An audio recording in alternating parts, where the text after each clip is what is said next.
Nah, pertama biasanya, ini kebetulan saya pakai Burpsuite ya teman-teman. Burpsuite ini ya kita gunakan buat melakukan intercept sebuah request. Bisa kita lakukan Burpsuite, brute force juga pakai ini, pakai Burpsuite. Apakah berbayar? Yang ini community. Ada juga yang berbayar. Yang berbayar sekitar 5 juta kalau nggak salah setahun ya. Tapi apa kayak community. Berbayar. Kalau yang berbayar itu kita bisa scan. Tapi ini nggak butuh sih. Nah, yang aku siapin adalah Burpsuite targetnya karena kita mau cari SQL injection, jadi aku harus siapin tools otomasi buat SQL injection, yaitu kita pakai yang namanya SQLMap. Ya, teman-teman bisa pakai ya SQLMap ya, gratis ya teman-teman, bisa dikali. Kebetulan aku pakai terminalnya di Mac. Oke, biasanya saya akan coba cari kalau SQL injection kan kita menginjekkan SQL itu kan di sebuah parameter. Jadi kita menginjekkan payloadnya itu di sebuah parameter. Nah, kita akan cari parameter-parameter apa yang rentan di aplikasi ini. Aplikasi tes PHP funweb.com. Ya, kita akan coba tes normal ya. Akses, kita lihat nih ada fitur namanya search. Oke. Kita coba search. Oke. Dari domainnya kita bisa lihat ternyata ada nih.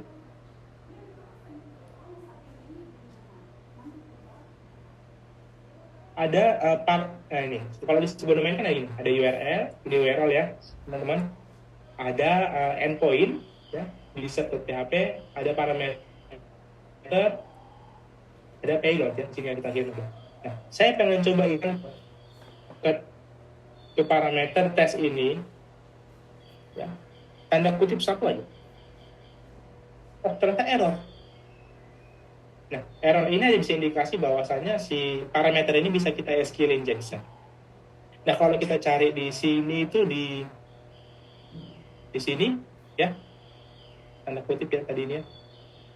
Nah, berarti parameter ini. Atau nggak usah pakai ini, kita langsung dari ini kita copy nih. Kita akan coba injekkan secara otomatis menggunakan SQLMap di parameter ini, tes ini. Ini kita copy ya.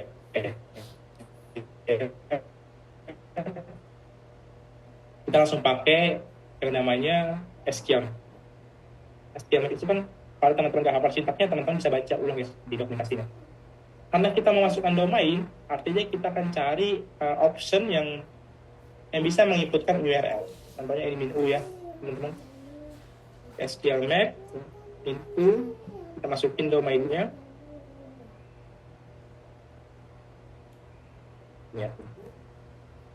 Kalau ini kan kalau aplikasinya nggak butuh header authorization ya, kalau teman-teman sih nggak ada butuh header authorization sama sekali kan, karena ketika kita akses dia langsung bisa ya, kita nggak perlu login, jadi kita nggak perlu masukin autentikasinya. Kecuali teman-teman nanti dari secara sebelum login itu ternyata nggak ada kerentanannya, coba login ke dalam, baru putar-putar di situ cari endpoint dan parameter apa yang kemungkinan bisa kita injek. Tidak pakai sampo. Ya. Lakukan aja tes sederhana, tanda kutip, karena teman-teman nggak mungkin juga kan SQLMap di semua parameter yang ada di aplikasi kan.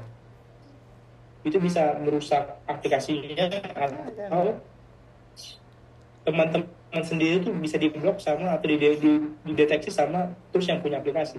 Entah mereka udah punya firewall sendiri, ya seperti WAF gitu-gitu ya teman-teman. Yang pertama ada SQLMap -u, masukin domainnya, ya, baru enter.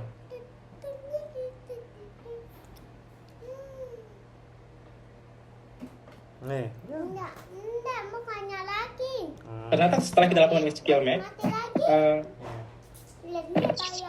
ternyata parameter itu punya kerentanan ya, dengan payload yang dimasukkan dia itu ini.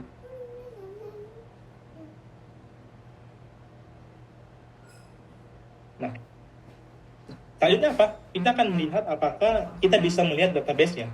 Nah, dengan cara kita ambil option yang bisa nge-enumerate DBMS-nya, yaitu dengan menggunakan DBS. Awas sudah datang. Lagi duka.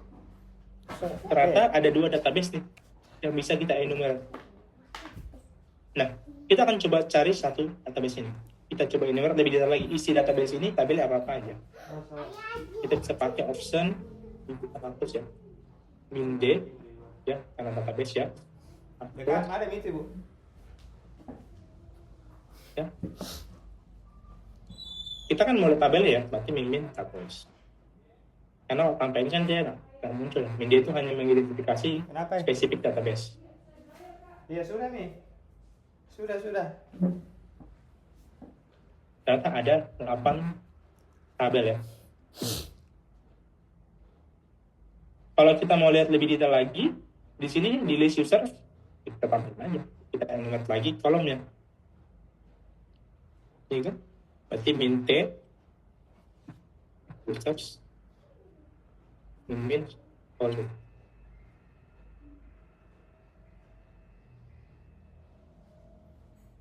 Kelihatan ya teman-teman ya.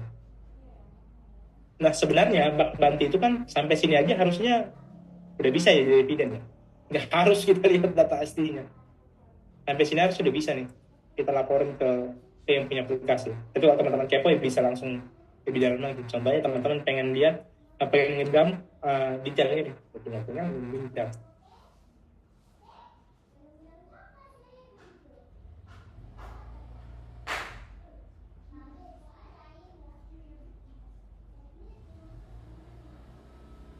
Kita bisa lihat ya detailnya username sama passwordnya. Walaupun memang kan aplikasi testing ya, aplikasi testing dia udah nyiapin sebenarnya username sama password buat loginnya.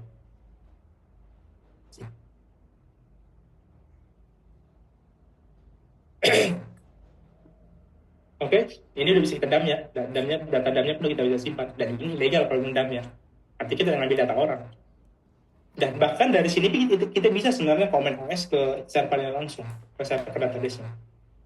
Atau kalau di sini dia dibolehin nggak ya? Harusnya kalau misalnya aplikasi itu rentan, ya, ini harusnya bisa kita komen OS. Tapi kalau teman SQL injection ini dari sini aja harusnya kan udah bisa ya. Nah, ini yang bisa kita laporin biasanya. Kalau teman-teman jadi bug bounty hunter, ya rentannya temuin laporin.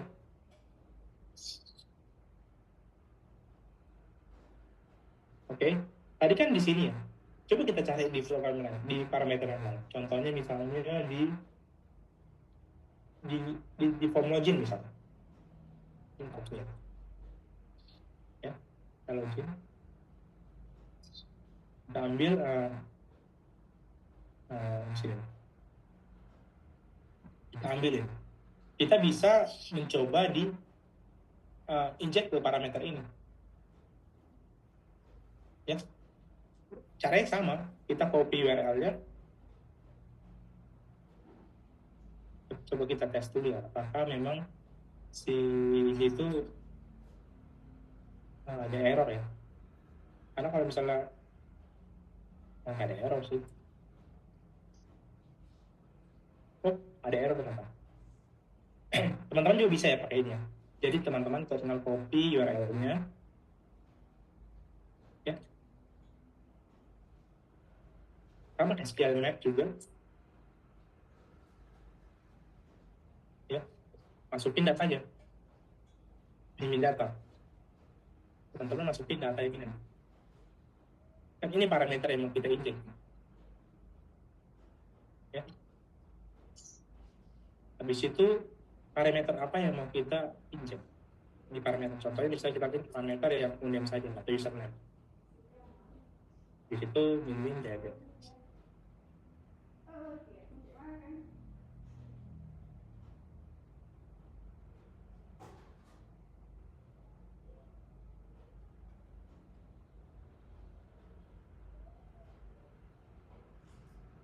Ternyata rentan juga ya. Kalau dari sini bisa lihat ya. Name itu rentan terhadap cross-type scripting. Nanti kita coba. Apakah benaran dia rentan atau enggak.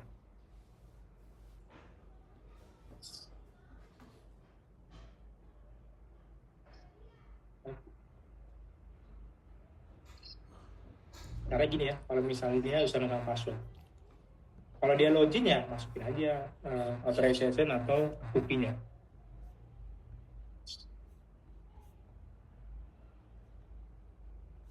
Coba kita, tadi kan SQL injection ya teman-teman, berarti ada ini lagi kayaknya ini udah di blok sih, soalnya dia ada work sih.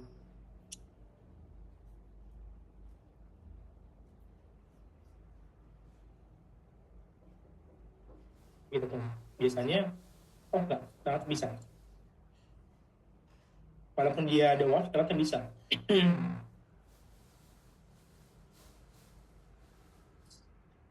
Tapi nggak tahu, kita bisa cek ya, kalau misalnya dia punya work atau enggak, kita bisa pakai yang namanya workbook ya. Di sini kan workbook, iya teman-teman, kalau mau ngecek ada work atau enggak di sebuah aplikasi bisa pakai dia workbook. Iya itu, biar gabung. Oh ternyata bisa. Satu daging, satu paru. Yes. Ternyata Gabung. Gabung micin. Parameter username-nya juga ternyata tentang terhadap Excel injection. Oke, itu kan Excel injection ya. Kita udah punya tools ya. Udah punya tools otomasinya. Gimana kalau misalnya proses scripting? Nah, teman-teman harus pahami dulu ya. Proses scripting itu kan bekerja, dia menampilkan, dia meload ya, merender, meload inputan JavaScript yang kita input. Jadi misalnya contohnya ini misalnya aku masukin JavaScript alert ya, aku mau bikin pop up 1 ya, jangan lupa tag penutupnya, dia akan menampilkan A1 ya. Tapi ekspektor teman-teman harus tahu juga, emang dari sini emang impactnya kemana-mana aja ya. Dari sini teman-teman bisa mencari, bisa stealing cookie, bisa teman-teman juga bisa modifikasi tampilan si aplikasi. Jadi kalau ini kan reflected ya, ketika dia inject di sini dia menampilkannya. Ada namanya proses scripting itu yang disimpan, di store sama mereka. Itu biasanya dimanfaatin orang buat memodifikasi tampilannya si website yang mereka akses. Saya belum nyiapin labnya sih, tapi intinya adalah, objektifnya adalah si kerentanan ini bisa merubah tampilan si website dari sisi si klien. Jadi nggak semua web diubah, tapi cuman yang mengakses itu aja gitu. Itu teman-teman yang ada 2 nih, kita udah makan 2 nih. Artinya dari 2 ini kita bisa laporin ke yang punya organisasi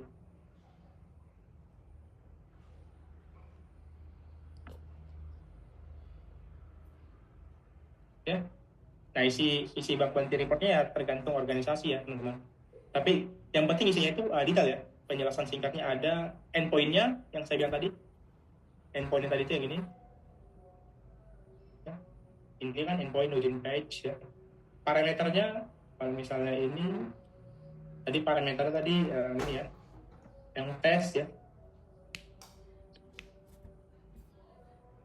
Baru POC jelasnya ya, POC jelasnya juga harus ada. Dan yang terakhir tuh kalau misalnya ada video, lebih bagus video. Nah jelaskan juga severity-nya berapa. Bisa hitung menggunakan CPSS. Iya. Teman-teman bisa belajar juga CPSS. Ya. Cara ngitungnya kan ada di situ. Baru rekomendasinya. Jangan sampai kita hanya bilang ini ada rentanan nih, tapi nggak ngasih tahu gimana cara meremediasinya. Nah biasanya saya itu kan belajar dari sini. Saya belajar dari WASP gitu. Contohnya tadi kan SQL injection. Biasanya dia itu ada yang namanya bagaimana cara meremediasinya. Biasanya paling belakang tuh cara meremediasinya. Ya. Nah, remediasi ya.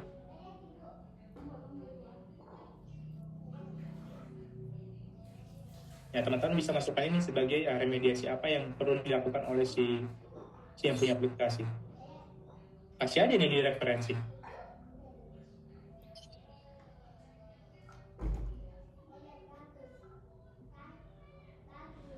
Itu. Atau enggak kalau misal proses scripting, teman-teman yang tadi alat tadi nggak bisa, ternyata alat ini udah di escape sama mereka, yuk cari yang lain. Atau enggak coba cari list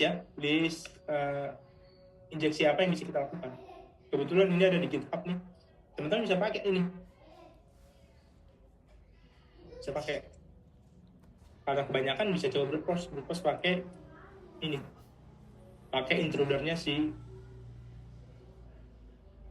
Bluefin, ya. Gitu teman-teman. Oke. Nah, bagaimana cara memilih dalam sebagai bug bounty? Nah, yang pertama adalah teman-teman itu harus paham dulu nih dasar-dasar kerentanan apa yang bisa kita lakukan. Oh, ini salah, ini OWASP top 10. Minimal OWASP top 10 ya teman-teman. Minimal OWASP top 10. Jadi teman-teman tahu tuh cara injeksi gimana, cara broken autentikasi gimana. Kebetulan si OWASP ini dia ngajarin tuh ngasih, makanya teman-teman bisa baca, nanti saya share ya. Bahkan semuanya lengkap ya, teman-teman bisa taruh testing bagaimana cara session fixen atau cross-site request to query, ya teman-teman bisa simulasi belajar sendiri di rumah. Kalau teman-teman bisa nih, cari target. Atau enggak, bisa langsung di sini nih belajar nih. Kebetulan saya juga sering belajar di sini dulu awal-awal, ya. Kebetulan Portsugar ini dia udah punya lab tuh di akademinya. Nah, labnya ini teman-teman bisa coba tuh masing-masing labnya. Contohnya ini grup 1, cobain sampai dia pass, sampai dia solve. Atau materi lain bisa juga buat teman-teman cari di sini. Banyak ya. Jadi sebenarnya bahan buat belajar banyak kita. Tapi paling tidak teman-teman paham tuh. Injection gimana, proses scripting gimana. Ya setelah itu baru teman-teman mulai langsung ke aplikasi yang memang orang nyiapin bug bounty-nya. Contohnya dari sini, atau dari si yang udah ada di ID Clubhouse ya. Cobain aja, misalnya login, cobain Excel. Atau enggak, saya pernah coba bug bounty ya. Memang di platform salah saya juga di platform di apa namanya di pemerintahan. Saya nggak ada injeksi apa-apa. Saya hanya lihat mereka nampilin data apa aja di web mereka. Ternyata tanpa saya apa-apain, cuma saya klik-klik doang, ternyata mereka nampilin data-data Tableau, kayak gitu lah teman-teman. Kita nggak perlu tuh exploit sampai capek-capek. Dia cuma klik-klik doang, saya lihat, oh dia nampilin Tableau nih, oh query-nya kemana gitu. Gitu teman-teman. Ya mulai latihan ya pada platform Hack the Box ya. Try me, saya sering juga try me nih. Karena lebih mudah aja mesin-mesin ini. Karena partnya juga udah banyak sama Portsugar nih. Saya awal-awal saya belajar ke sini. Dan yang terakhir bangun reputasi dengan laporan yang berkualitas. Yang saya bilang tadi, jadilah bug bounty itu yang jangan ugal-ugalan ya, yang saya bilang tadi. Jadilah bug bounty hunter yang benar-benaran tepat. Jangan sampai si organisasi ini nggak menyiapkan program itu, tapi teman-teman pandai-pandaian tuh. Aku laporin aja. Yang penting ya, taunya perusahaan itu bilang makasih mas. Teman-teman malah sakit hati kan, mereka nggak ada program itu. Gitu sih. Udah cukup nih dari saya. Kalau ada pertanyaan mungkin ya.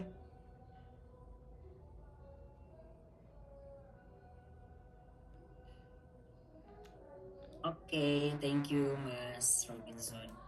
Oke teman-teman, nah kita sudah langsung nih, karena dari Mas Robinson untuk pemaparan materi sudah cukup ya teman-teman semua, dan kita langsung masuk sesi Q&A. Oke, barangkali mungkin aku persilahkan ada yang mau on terlebih dahulu ya, boleh langsung raise hand, ada nggak nih teman-teman?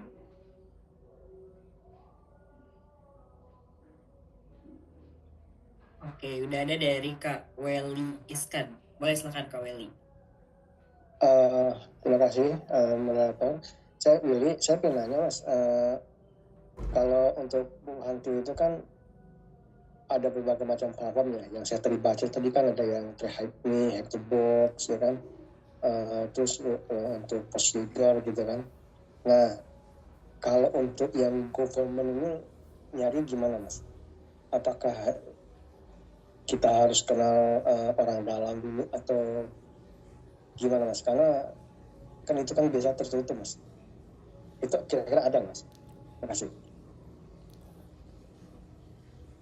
Oke, sebenarnya saya belum pernah nemu ya bug bounty program dari pemerintahan.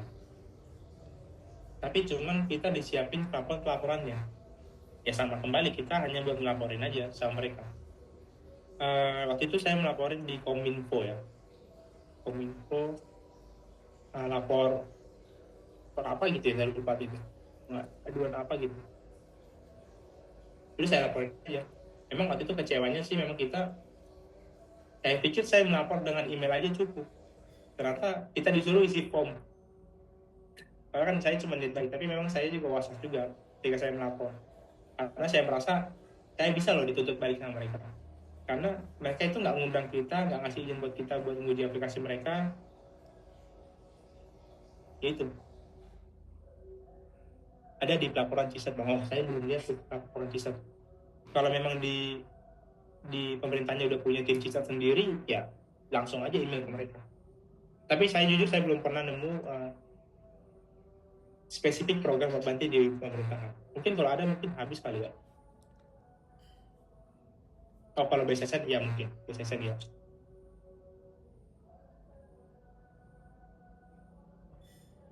Gitu sih Mas. Kemendikbud, Kemendikbud ada, saya nggak tahu. Kemendikbud program, ya harus cari tahu kalau Kemendikbud. Kebetulan saya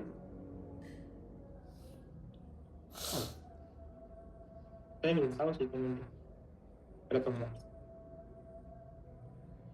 Oh, mereka buat event gitu ya? Oh ya, ini event ya. Saya nggak tahu, ini event kayaknya nih. Bukan program misalnya targetnya aplikasi A gitu ya. Gitu kan, jujur saya kalau misalnya pemerintahan saya kurang tahu Mas. Tapi kalau misalnya di perusahaan-perusahaan swasta, teman-teman bisa kontak langsung tim security-nya.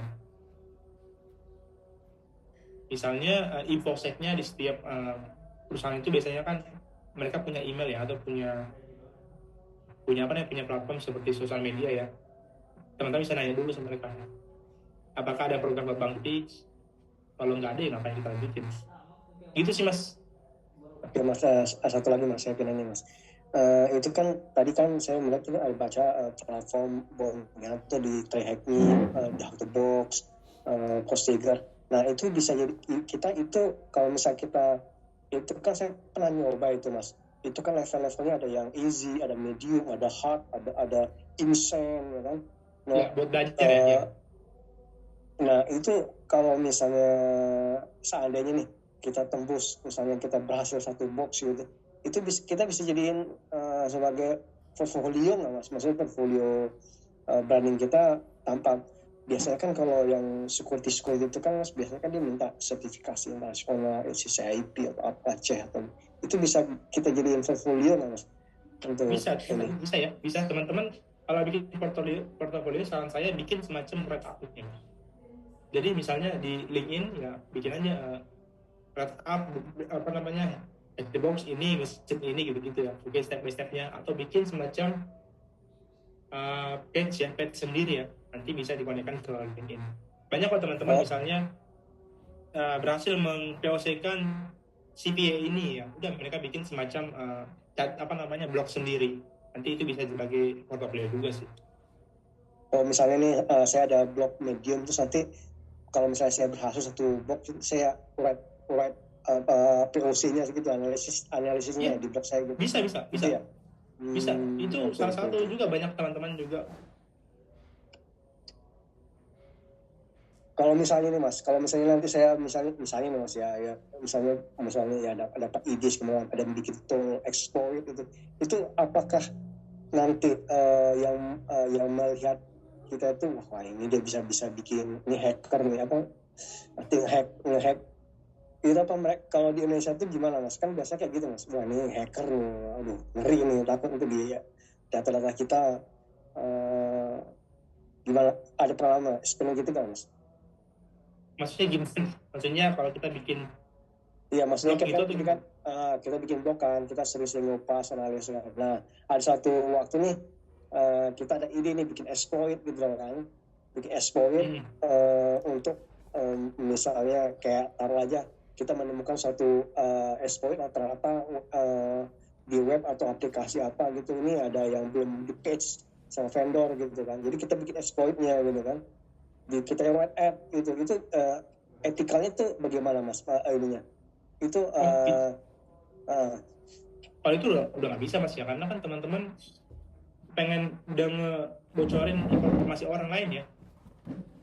Kalau mau ya atau kita kasih tahu vendornya atau harus di ini atau jangan Mas.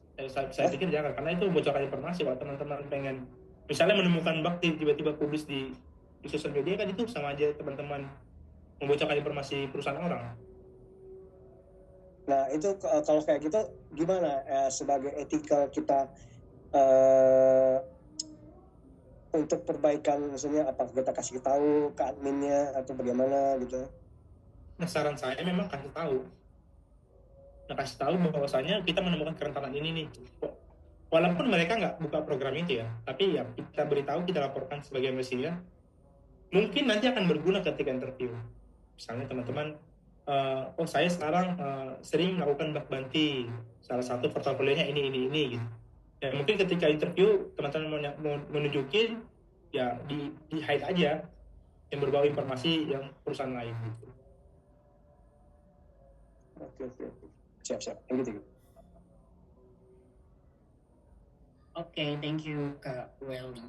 Next nih, Mas Robinson dari Dear Rafet. Bang, tips kalau website menggunakan WAF, gimana kita exploit menggunakan SQL map? Karena connection reset terus nih katanya Mas. Oke, kalau misalnya kalau misalnya sebuah aplikasi memang dari belakang web ya. Nah, SQL map itu kan ada namanya itu temper ya, teman-teman. Kalau teman-teman lihat ya, sorry. Ada istilah itu temper, kalau teman-teman tahu. Min temper di sini. Nah, teman-teman bisa pakai tuh temper. Jadi payload yang kita kirim itu ditemper sama dia, dimodifikasi sama dia supaya nggak bisa dibaca sama WAF itu. Mungkin saya coba cari ya. Saya nggak tahu detail, karena temper banyak ya. Saya bisa pakai specific comment ya. Jadi teman-teman bisa cari temper yang lain sesuai dengan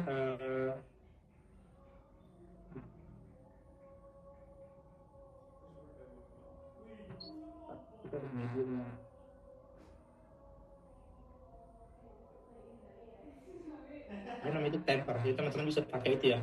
Ini.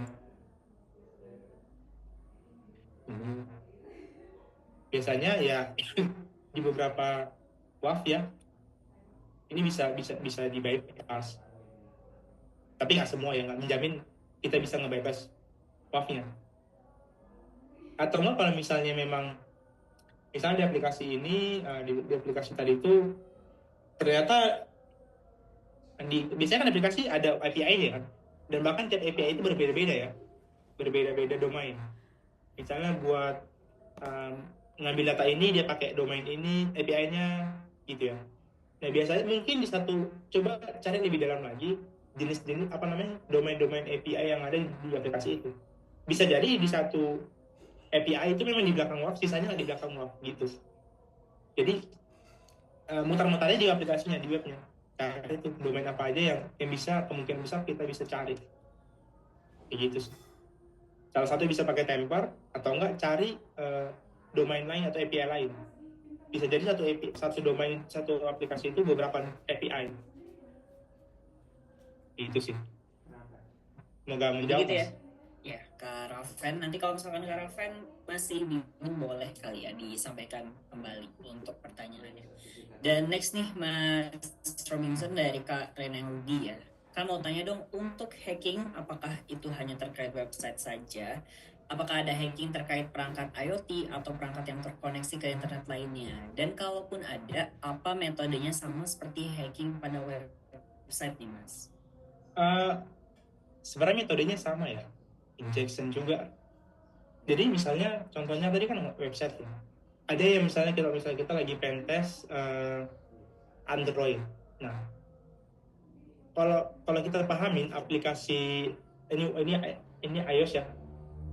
Aplikasi di iOS ini kan isinya itu kan misalnya ngambil data itu kan API yang mereka pakai. Nah, kalau saya biasanya kalau lagi coba ngulik-ngulik si aplikasi Android, saya bisa pakai dari sini aja nih.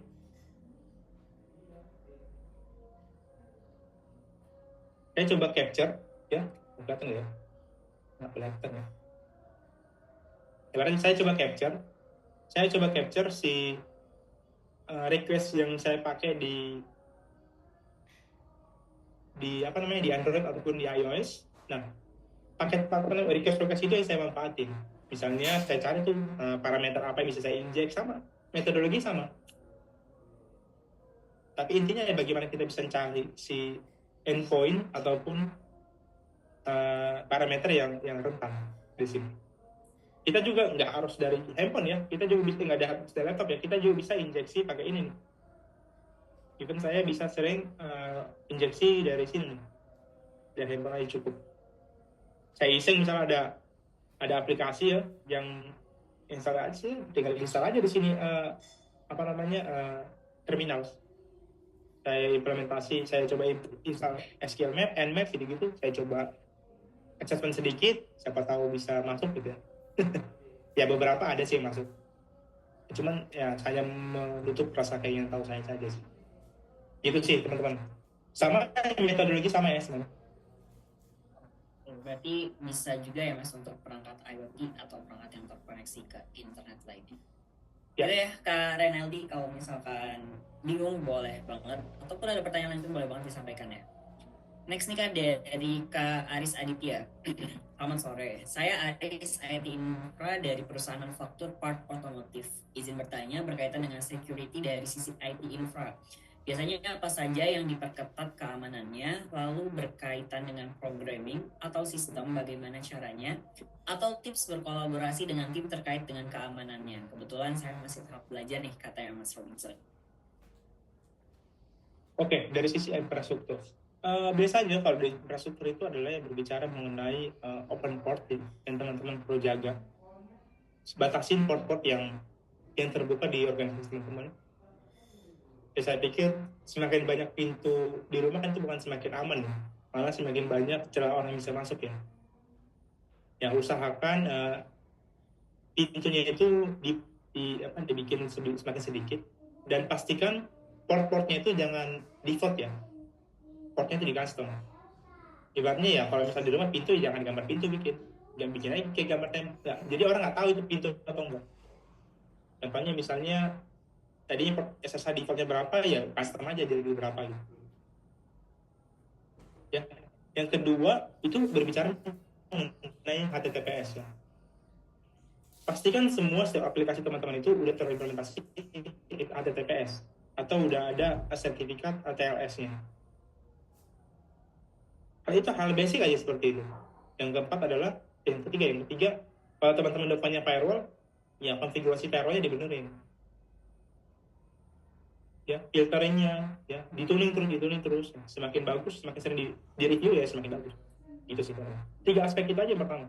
Kurangi celah, ya. Patching 100% apapun itu komponennya. Jangan sampai firewall yang kita pakai ternyata menjadi sumber orang bisa masuk. Karena kan ada juga yang namanya sekarang kerentanan yang ditemukan di firewall. Ya, orang bisa nggak, yang tadi tugas firewall itu buat mengamankan kita, malah jadi jalan orang masuk. Gitu sih. Kalau mau ya cari basic practice yang teman-teman bisa coba implementasi di internal teman-teman ya. Kalau misalnya firewall ada juga sih firewall firewall dari sini juga firewall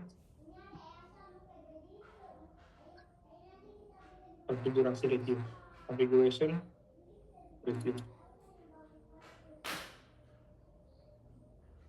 Saya lupa namanya, itu saya bikin dokumennya buat teman-teman.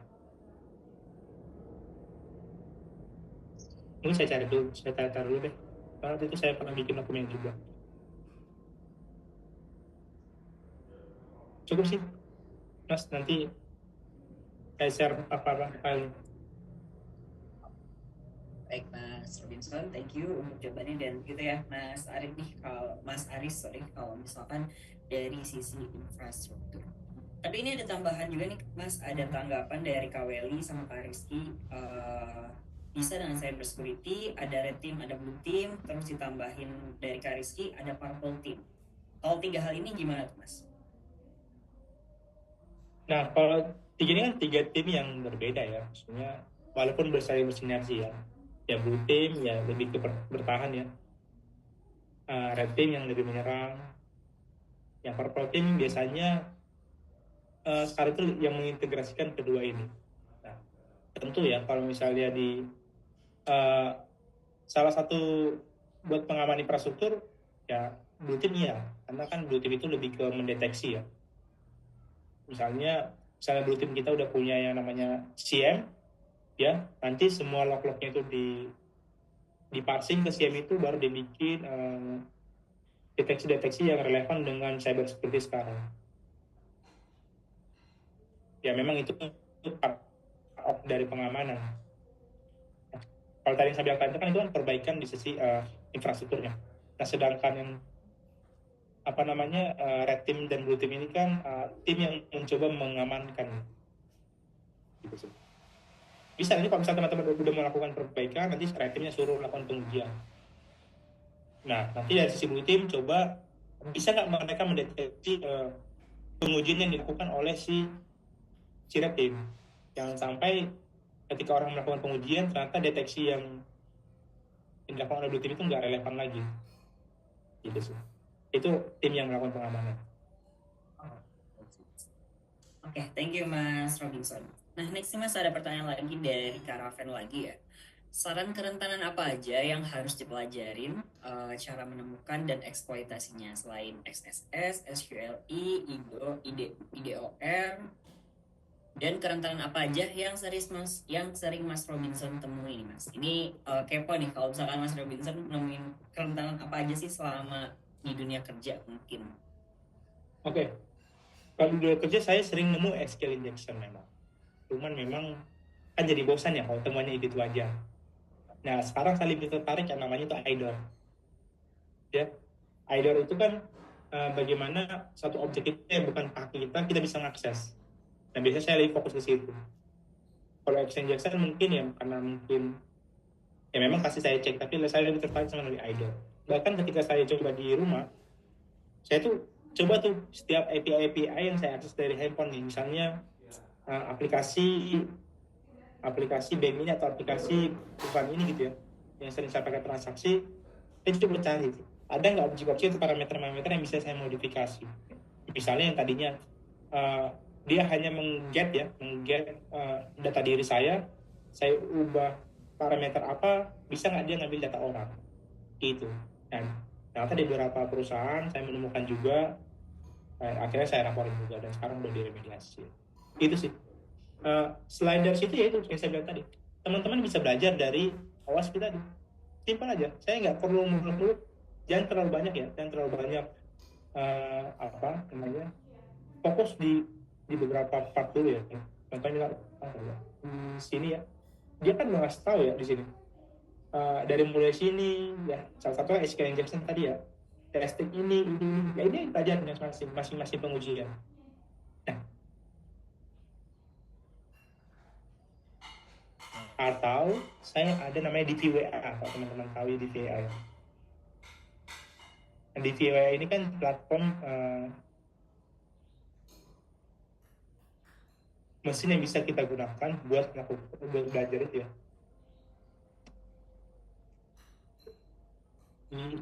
Ya. Oh. Ini ya. Untuk mesin itu gini ya. Ini tampilan webnya itu seperti ini nih. Nah, nanti teman-teman bisa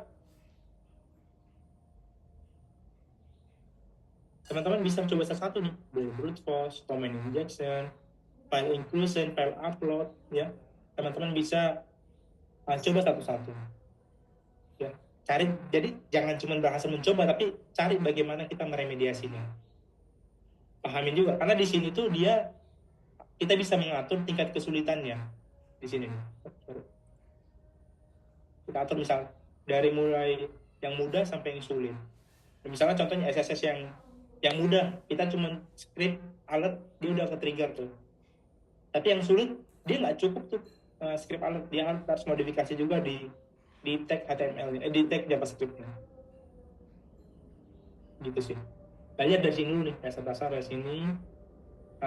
Bagaimana cara meremediasinya. Jangan cuma berhasil melakukan serangan ya, tapi bagaimana cara meremediasinya. Gitu sih. Oke, jadi begitu ya Kak Aris, chatnya agak tenggelam ya. Dari Kak Raven ya. Jadi untuk kerentanan apa aja sih yang mungkin harus dipelajari, tadi sudah dijawab oleh Mas Robinson. Nah, next nih ada dari Kak Riyadi, Mas. Ini Mas, saya baru pertama kali tahu bug bounty atau hunter. Jadi baru dengar tuh bahasannya. Apakah ada syarat untuk lebih mengetahui bug bounty ataupun hunter nih, Mas? Mungkin ini kalau misalkan kita sebagai pemula kali, Mas Robinson. Jadi apa aja sih hal-hal yang mungkin secara dasar ataupun secara basic yang wajib kita ketahui di awal gitu, Mas? Secara dasar ya, kalau misalnya baru pertama kali, pahamin dulu terminologi di cyber security ya. Karena memang kalau langsung terjun mungkin akan jadi bingung. Ya kalau langsung kayak gitu. Cuman ya mungkin salah satu solusinya ya dibimbing. Sadar ya teman, bisa juga gabung dibimbing, bisa belajar di situ ya. Cuman ya memang kalau mau dasar-dasar ya dari sini juga bisa. Intinya adalah pahamin setiap serang itu bagaimana kerjanya. Udah, itu aja dasar pertama. Nggak usah bahas kemana-mana, nggak usah terlalu jauh. Misalnya belajar forensik gitu-gitu ya. Bahan dulu bagaimana sih attacker itu bekerja. Oke, SQL injection tadi saya udah simulasi SQL injection. Emang apa sih bahaya SQL injection ini? Data apa yang bisa kita ambil? Gitu-gitu. Ya kalau mau lengkapnya bisa dibimbing sih. Oke, ya betul banget ya. Jadi bisa banget teman-teman join kami bimbing untuk cyber security, karena nanti teman-teman juga akan belajar dari dasar banget ya. Jadi kalau misalkan teman-teman masih pemula, masih awam, itu tenang aja teman-teman. Nah, next nih ada dari Mas Rizky ya, Mas Robinson. Bagaimana cara mengisolasi perangkat dari risiko saat melakukan penetration testing atau menghindari malware atau backdoor saat mengunduh tools hacking dari internet nih, Mas? Saat melakukan pentestnya ya,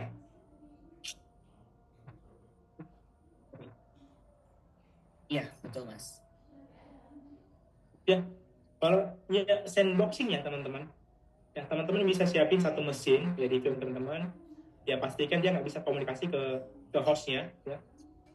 Jadi si VM itu di sandboxing aja. Dia teman-teman hanya bisa berkomunikasi di situ doang, di VM itu doang. Itu sih intinya, sandboxing. Kata kunci sandboxing, karena itu teman-teman bisa cari kan. Yang penting intinya adalah si VM ini nggak bisa berkomunikasi atau nggak punya dialog komunikasi ke hostnya, gitu sih.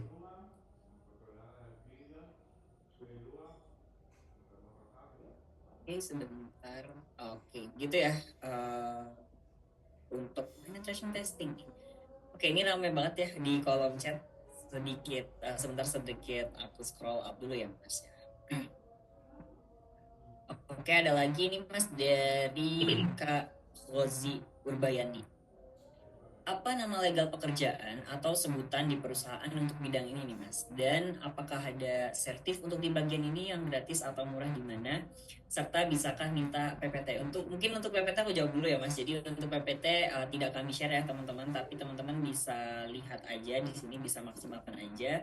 Dan kalau misalkan teman-teman sempat juga bisa di screenshot aja, teman-teman, karena PPT tidak di-share. Dan selanjutnya boleh dijawab, Mas Robinson. Oke, apa nama pekerjaan di bidang ini? Kalau di organisasi ada namanya itu istilah penetration testing. Memang kerjaan kita itu melakukan pengujian terkait aplikasi yang ada di internal perusahaan. Tentu dengan berbagai metode ya kita pakai. Kita bisa pakai metode yang gray box ya, atau black box atau white box. Artinya kita bisa melakukan penetration testing dengan menggunakan autentikasi atau tidak. Gitu. Ada juga istilah itu red teaming. Red teaming itu yang melakukan simulasi serangan seperti serangan nyata. Jadi orang nggak tahu kita nyerang, kita hanya diam-diam aja dari luar itu. Gitu. Untuk sertifikasinya banyak ya teman-teman ya. Banyak sertifikasi internasional ya, memang cukup mahal ya kalau yang berbayar. Kalau yang gratis saya juga bingung nih gratisnya. Tapi saya pernah lihat ada teman-teman kalau pernah dengar CEH ya.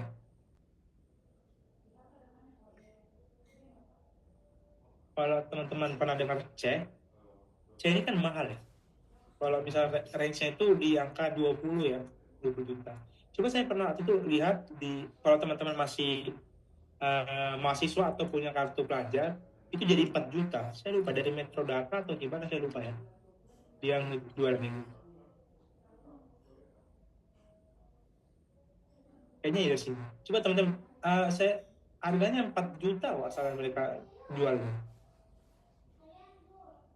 Tapi memang harus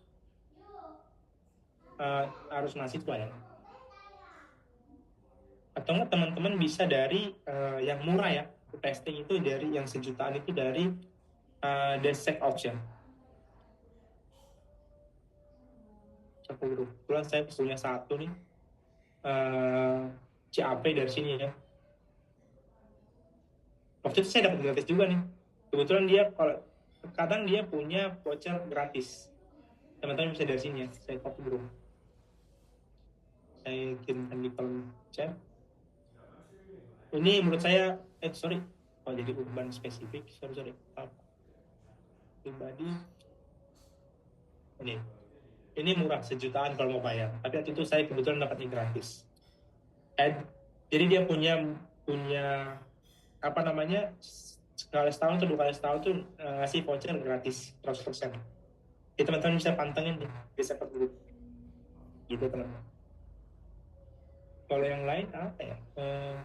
Digitalin mungkin ya gratis. Digitalin gratis. Mungkin itu sih teman-teman. Tapi untuk sertifikasi yang lain banyak ya. Teman-teman bisa ambil dari EC Concil bisa ya, dari Comtia ya, Comtia juga bisa. Comtia kebetulan dia punya PNTest Plus ya, Computer PNTest Plus punya.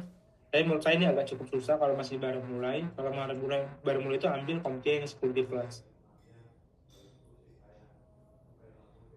Ini agak sedikit dasar ya. Simpan run juga ya, banyak juga ngeluarin ya, atau enggak dari Udemy ya, Udemy. Tapi kalau Comtia ini kan internasional ya, dia memang spesifik ngeluarin sertifikasi. Itu sih Mas. Oke, jadi gitu ya untuk sertifikasi nih.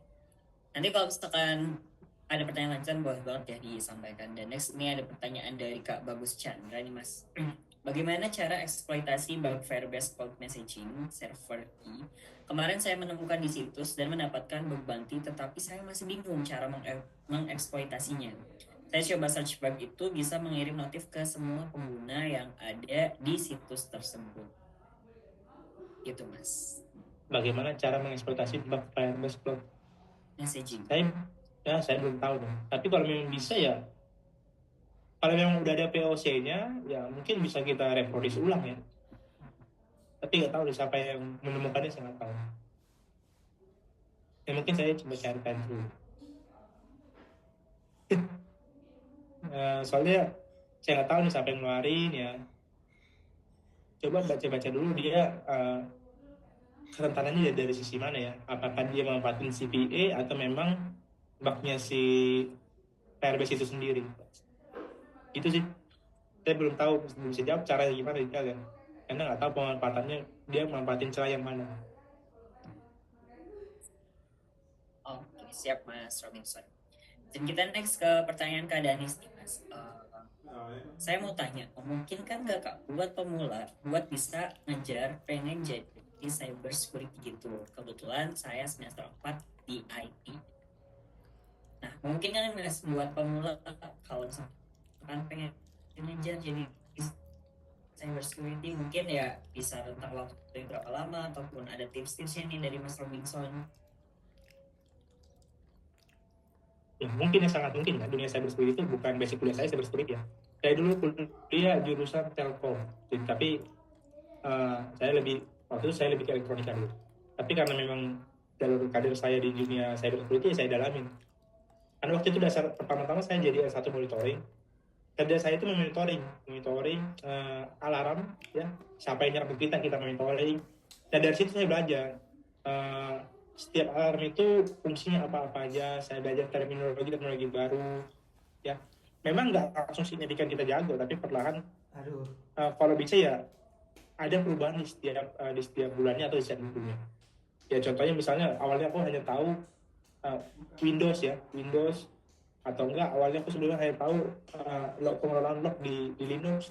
Sekarang aku tahu cara investigasi di Windows. Ya, itu kan ada tuh tahap bertahap. Misalnya hari teman-teman belajar mengenai SQL injection, udah paham nih cara penggunaan SQL map, penggunaan kalau misalnya itu di blok sama WAF gitu-gitu, ya ganti ke yang lain. Misalnya IDOR, gimana cara IDOR, atau ganti lagi ke jalan. Jadi nggak ada batasan buat belajar.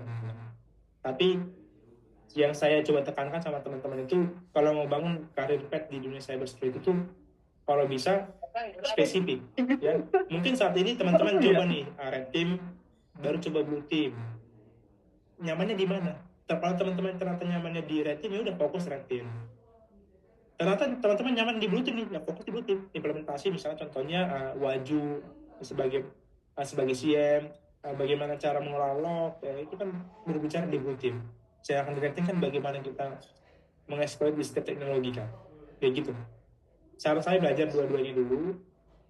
Kalau ternyata senangnya di blue team, ya udah pelajarin bagaimana kita mengelola log, bagaimana kita mendeteksi setiap serangan yang ada gitu. Gitu sih Mas.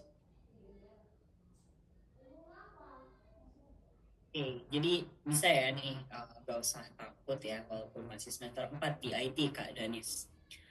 Nah, next nih Mas dari Kak Reynaldi. Kamu mau tanya, apakah di cyber security itu harus bisa pemrograman atau coding? Dan kalau iya, biasanya bahasa pemrograman apa saja yang dipakai dalam cyber security tersebut? Harus ya teman-teman ya, kalau mau berkecimpung di dunia cyber security itu ya minimal tahu structure dari coding itu sendiri. Jujur saya sendiri pun nggak hafal semua coding, saya hanya belajar Python, C++ gitu-gitu ya. Tapi tahu saya Java juga saya belajar, tapi saya paham tuh struktur. Misalnya bagaimana logika aplikasi itu dalam ketika login. Nah, biasanya kan kita bisa melihat kita inspect ya detailnya. Makanya minimal paham logika dari si codingnya. Karena kan contoh aku sendiri tuh nggak paham semua sintak ya. Cuman kalau bisa saya pahami, dia tujuannya ini gitu. Nah, sintaknya gitu bisa kita googling gitu. Harus ya teman-teman, coding itu harus.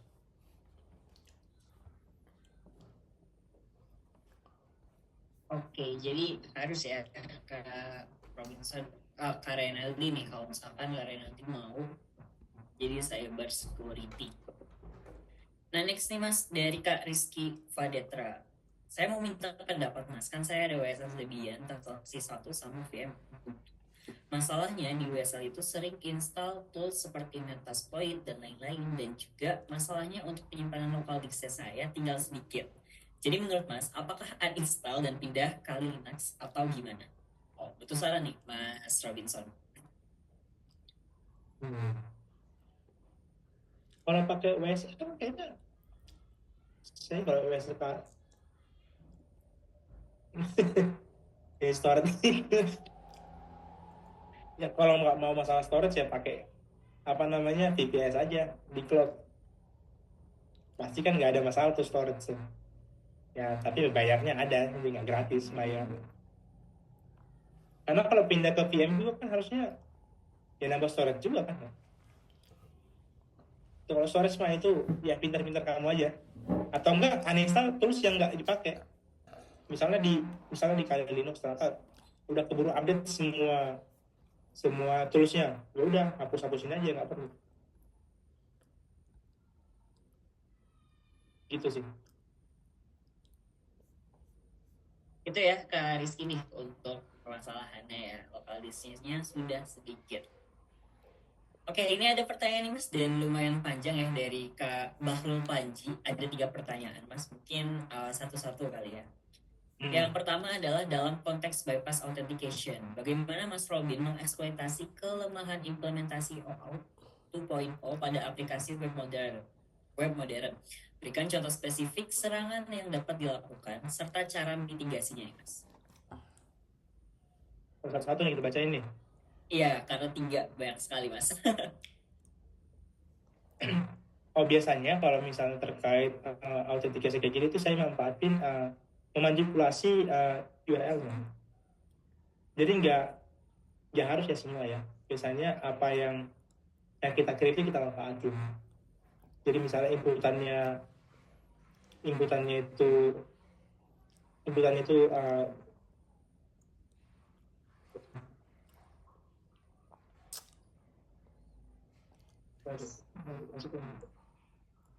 Oke, kalau misalnya bypass autentikasi, nah itu biasanya manfaatin salah satunya itu responnya ya. Jadi misalnya ketika kita login, ya responnya itu ternyata kita login pakai salah password, responnya itu ternyata false. Ya udah, sekarang pakai bullshit itu biasanya saya intercept, saya ubah jadi true. Nah di beberapa aplikasi itu berhasil login. Misalnya itu saya melakukan modifikasi terkait terhadap respon isi aplikasi kalau untuk autentikasi. Atau enggak saya biasanya manfaatin ID, atau misalnya kalau dia pakai ID ya parameternya bisa saya manfaatin. Di antara dua bisa saya modifikasi responnya, atau enggak saya manfaatin requestnya. Itu sih Mas. Ya, untuk pertanyaan pertama Pak Bakrul Panji. Dan next Mas, pertanyaan kedua, bagaimana teknik respondition dapat dimanfaatkan untuk melakukan privilege escalation dalam sistem berbasis cloud? Ada tidak tools yang dapat digunakan untuk mendeteksi dan mengeksploitasi kelemahan ini?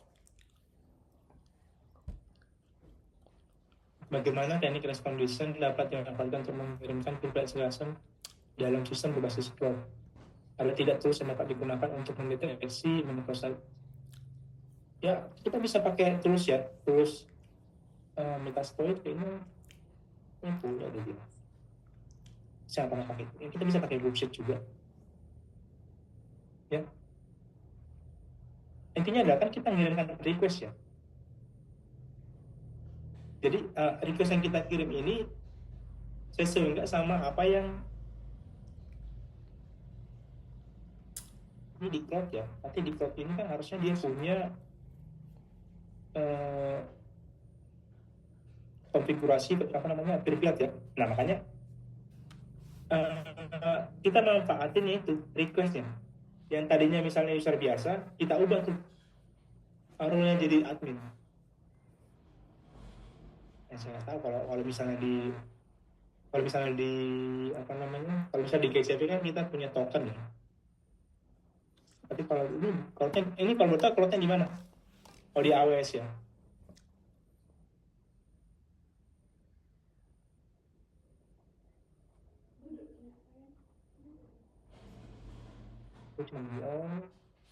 Ya itu, kalau mau private access itu kita ngubah role-nya biasanya. Ya bagaimana caranya kita manfaatin itu saya pakai bullshit, biasanya ya requestnya saya sesuai, misalnya dia tadi admin biasa, ya udah saya ubah menjadi admin, kayak gitu paling. Salah satu kemungkinan bisa kayak gitu caranya. Next mas ke pertanyaan yang ketiga ya. Dalam serangan server-side request forgery, bagaimana Mas Robin dapat meningkatkan eksploitasi dari SRF menjadi full internal network scanning? Lalu metode yang dapat digunakan untuk melakukan pivoting dalam jaringan tertutup bagaimana ya Mas? Kalau server-side request forgery atau SSRF ini kan kita harus bisa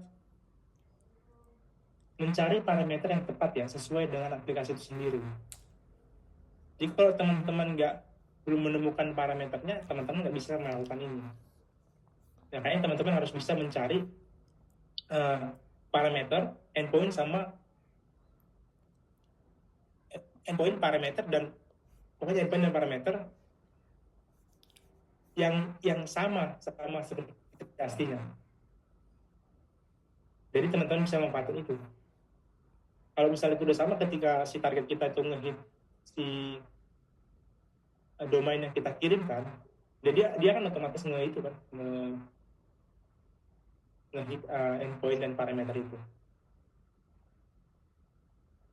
Contohnya gini, maksudnya kayak gini. Saya kan terlalu teknikal ya. Kan kayak gini. Misalnya domain endpoint A ya dengan parameter A. Tadinya dia kan punya, kalau misal di hit dia akan menampilkan data user misalnya gitu ya. Tapi harus membutuhkan akses. Ya.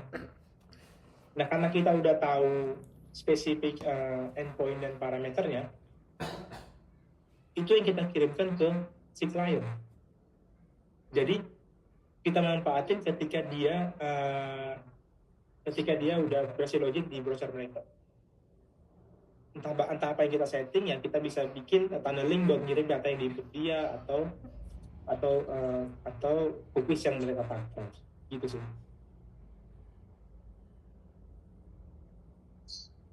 Gimana Mas Robin meningkatkan eksploitasi blind access menjadi full? Terlalu canggih ya, kan? Ya teman-teman bisa manfaatin ya tunneling ya. Ya kalau misalnya ada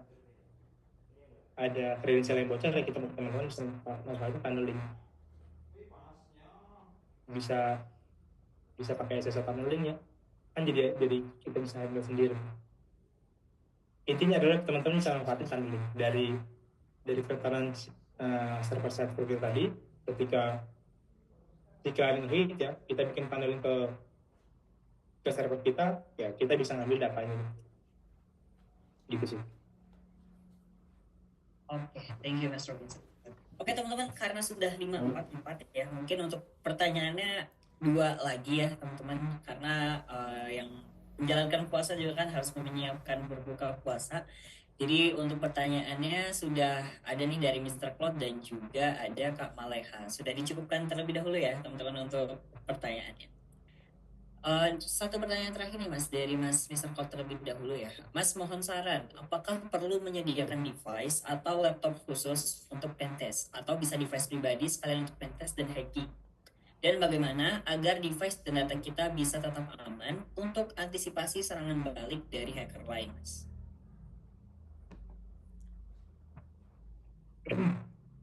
Kok bisa ada serangan hacker lain ya? Udah bingung tuh. Cuman kalau misalnya teman-teman melakukan pentest, ya teman-teman bisa pakai device sendiri ya. Ya harus device khusus. Atau enggak, teman-teman ya bisa pakai ya sandboxing ya, pakai VM sendiri di laptop. Jadi teman-teman bisa fokus pentest pakai VM itu sendiri. Cuma yang kalau misalnya ada serangan balik dari hacker, ya nggak mungkin juga sih kalau misalnya kita nggak ada action dari kita ini. Kalau misalnya kita impact sesuatu kan karena action dari kita, misalnya kita klik link sembarangan atau kita accept apa yang bapak di laptop kita, gitu-gitu ya, atau kita install malware sembarangan. Tapi kalau kita nggak ada action apa-apa, mungkin nah, bisa juga hacker bisa masuk ya. Mungkin bisa, tapi ya nggak mungkin, mustahil lah kalau kita nggak ada action apa-apa ya. Gitu sih mas. Halo. Jadi gitu ya, Mr. Cloud nih. Dan terakhir nih mas, dari Kamaleka, kamu mau tanya, apakah di industri cyber security memiliki sertifikasi seperti C itu menjadi persyaratan minimum bagi seorang fresh graduate untuk memulai karir? Atau ada pertimbangan lainnya nih mas? Siapa? Nah, Siapa? Apa? C itu kan udah intermediate ya, maksudnya udah menengah, udah medium ya. Materi itu kan kompleks juga. Oke, apa? Kalau fresh graduate udah mampu belajar C dan menguasai materinya, saya rasa itu baik, tapi memang C itu agak mahal. Karena tapi kalau misalnya mampu bayar C nggak masalah. Tapi cuman saya sebagai interviewer, saya akan menguji itu sertifikasi C Anda. Ya, saya coba testing tuh, misalnya serangan ini gimana cara melakukannya dan apa cara menginisiasinya. Kayak gitu sih, biasanya interviewer akan menguji hal simpel seperti itu. Kalau misalnya hal simpel aja teman-teman, atau common attack aja teman-teman nggak bisa jawab, ya saya pikir ceknya ya cheat ya. Oh. Assalamualaikum. Kalau pertimbangan lain mungkin ya bisa dari Komtia ya. Security Plus dari Komtia itu cukup bagus. Atau CISA Plus kalau mau lebih agak sedikit naik level. Gitu sih. Oke, jadi gitu ya, Kak Maleha nih, kalau misalkan fresh graduate atau mulai karir, itu cek penting atau enggak, atau ada pertimbangan lainnya? Sudah dijawab oleh Mas. Ya sudah berat kan? Oke teman-teman, karena sudah 5:47 ya, mungkin untuk sesi Q&A-nya kita akhiri ya. Dan aku ada sedikit info teman-teman, karena tadi juga kan ada yang bertanya ya, mulai belajar cyber security itu dari mana sih mas? Ataupun ada tips-tipsnya, ataupun kalau misalkan kita bingung gitu kan, mulai dari mana, alurnya seperti apa, dan bimbingannya ataupun mentornya seperti apa. Nah teman-teman, benar kata Mas Robinson ya, jadi teman-teman bisa banget untuk mulai belajarnya itu di karena kita di bimbing punya bootcamp cyber security. Jadi buat teman-teman yang masih awam, yang masih graduate, yang masih ada latar sama sekali gitu kan mengenai cyber security, itu tenang aja karena kita di bimbing akan mulai dari awal banget ya teman-teman. Dan Mas Robinson itu juga merupakan salah satu mentor ya.